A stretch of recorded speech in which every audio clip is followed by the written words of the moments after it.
In this short video, we'll take a look at the Supplier Integrator for Oracle Fusion. So first step in the exercise is to create the template.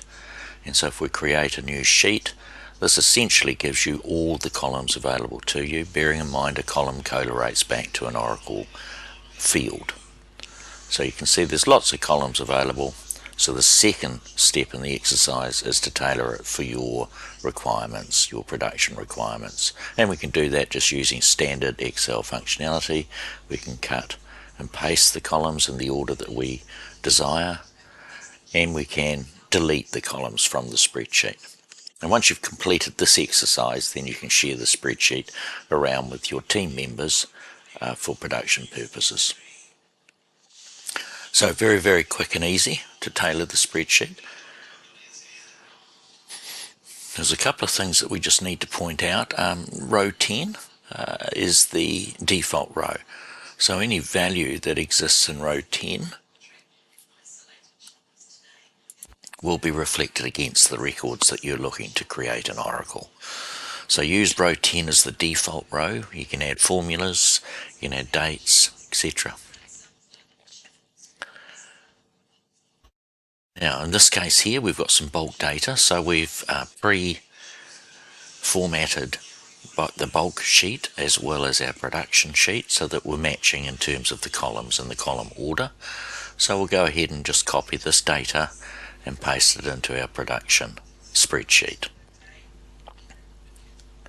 And from here we can perform the validation process as a separate process. We can validate all or selected records, or equally we can move straight to the upload process, which will do the validation in the first instance and then proceed to do the upload and creation in Oracle. You'll see that we have an error introduced on purpose to show you the error handling capability. Over and above the errored record, you can see that the suppliers have now been created at the including the address and the sites. So we go ahead and use the data forms to look to correct this particular error. So supplier type is obviously incorrect. We can use the wildcard search in some cases, in some fields, or the drop down lists of values as we've got in the supplier type. So we select that,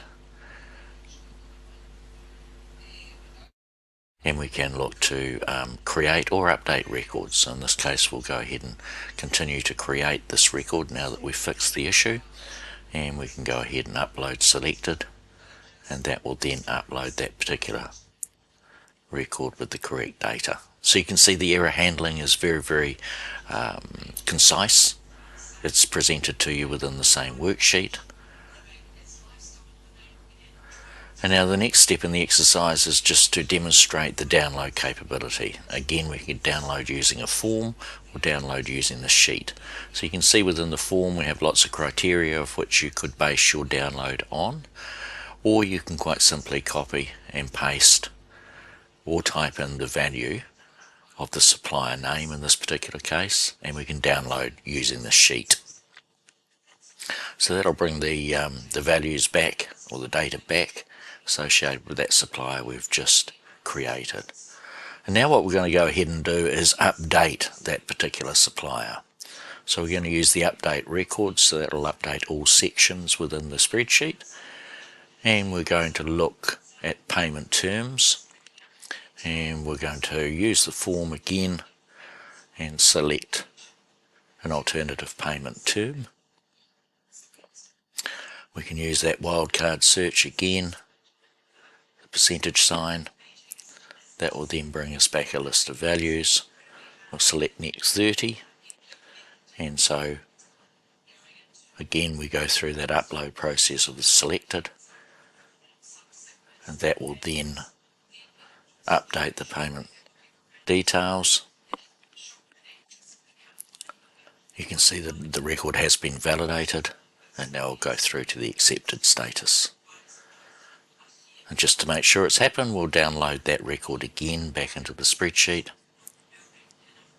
and you will see the payment terms have been updated from immediate to net 30. So that's the process in terms of creating and updating records using the Supplier Integrator. Thank you for watching, and please don't hesitate to visit our website for further assistance.